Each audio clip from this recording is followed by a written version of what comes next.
Hello বন্ধুরা, তোমরা সবাই কেমন আছো? আশা করব প্রত্যেকে ভালো আছো, আমরাও প্রত্যেকে ভালো আছি। আর আজকে দেখো আমি চলে এসেছি একটা গাছ নিয়ে তোমাদের সামনে। এই গাছটা কি তোমরা হয়তো অনেকেই চিনে থাকবে। গাছটা হলো মালবেরির চারা।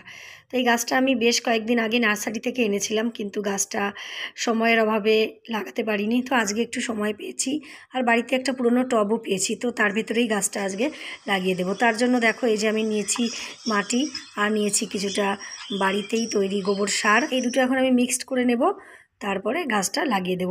এর ভেতরে একটু ফাঙ্গিসাইড দিলে ভালো হয়। আমার যেহেতু বাড়িতে ফাঙ্গিসাইডটা শেষ হয়ে গেছে, সেই জন্য আজকে আমি আর ফাঙ্গিসাইডটা দিতে পারলাম না। পরে বাজার থেকে এনে গাছের গোড়ায় পরে আমি ফাঙ্গিসাইড অ্যাড করে দেব। তবে এই মাটিটা মেশানোর সময় ফাঙ্গিসাইডটা অ্যাড করতে হয়, তাহলে কোনো রকম ফাঙ্গাসের উপদ্রব থেকে গাছটা খুব ভালো রক্ষা পায়। এই যে হাতের সাহায্যেই আমি মিক্স করে নিচ্ছি।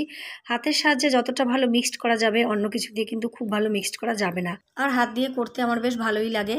আর এর ভিতরে যে দেখো বড় বড় দলা দলা মাটিগুলো রয়েছে, সেগুলো হাতের সাহায্যে ভেঙে গুঁড়ো করে নিতে হবে, ভালো করে গুঁড়ো করে মিশিয়ে নিতে হবে। আসলে শক্ত শক্ত দলা দলা মাটি থাকলে গাছের শেকড় বাধাপ্রাপ্ত হবে। গাছ লাগানোর সময় অবশ্যই ফাঙ্গিসাইডটা মাটির সঙ্গে মিক্সড করে দেওয়ার তোমরা চেষ্টা করবে। এর অনেক সুফল আছে, আমি তার সুফলও পেয়েছি। আর তোমরা যারা গাছ লাগাও তারা তো অনেকেই জানো, আর যারা গাছ লাগাও না তাদের বেশি করে বলবো, তোমরা অবশ্যই গাছের মাটি তৈরি করবার সময় অবশ্যই একটু ফাঙ্গিসাইড ওর সঙ্গে মিশিয়ে নেবে। এই যে এই টবটা আমি রেডি করে নিয়েছি। আসলে বাজারে যাওয়ার অবকাশ আমার ছিল না, সেই জন্য বাড়িতে থাকা একটা পুরনো টবেই মাটি রেডি করে নিয়ে তার মধ্যে দিয়ে দিচ্ছি। পুরো টবটা কিন্তু মাটি দিয়ে আমি ভর্তি করব না, অর্ধেকের একটু বেশি মাটি দিয়ে ভর্তি করে নিলাম। এই যে কমপ্লিট হলো। এবার যে চারা গাছটা দেখিয়েছি, চারা গাছটা এখন এর মধ্যে বসিয়ে দেবো। তো তার আগে কি করতে হবে, প্যাকেট থেকে নামাতে হবে। এবার এই যে কাঁচির সাহায্যে প্যাকেটটা কাটবো, তারপরে প্যাকেটটা পরিষ্কার করে সরিয়ে নিয়ে গাছটা আমি বসিয়ে দেবো। আমার কিন্তু এই কাজগুলো করতে খুব ভালো লাগে, কেননা নিজের হাতের তৈরি গাছে যখন ফুল ফল আসে তার যে কি অনুভূতি, আর সেই ফুল থেকে যখন আরও নতুন চারা গাছ বানানো যায় তার যে এক অনুভূতি, সে যে করে সেই জানে। আমার মতো তোমরা যারা যারা এরকম করতে পছন্দ করো তারা অবশ্যই কমেন্টস করে বলো আমাকে।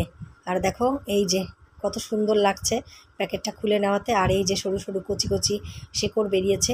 তো এখনই মনে হয় এর উপযুক্ত সময় ছিল রিপোর্ট করার। পাত্রটা অনেক ছোট ছিল তো প্যাকেটটা, তো এই সময়টাই উপযুক্ত সময় ওর নতুন করে প্রতিস্থাপন করার। এবার যে বাকি মাটিটা আছে, বাকি মাটিটা আমি ওর গোড়ায় দিয়ে দেবো। খুব আলগা হাতে দেবো, একটু চেপে চেপে দেবো না।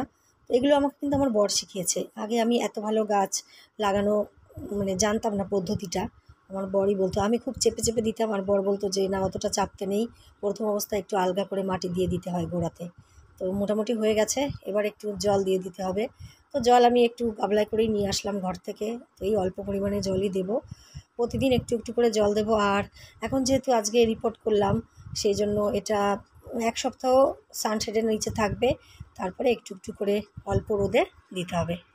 আমার কাজ কমপ্লিট, আর এই যে আমার গাছের ফাইনাল লুক। কেমন লাগছে তোমাদের?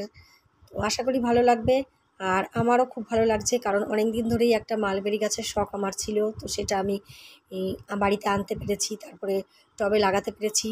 সবটা ভেবেই আমার ভালো লাগছে। আর ভিডিওটাও আশা করি তোমাদেরও ভালো লাগবে।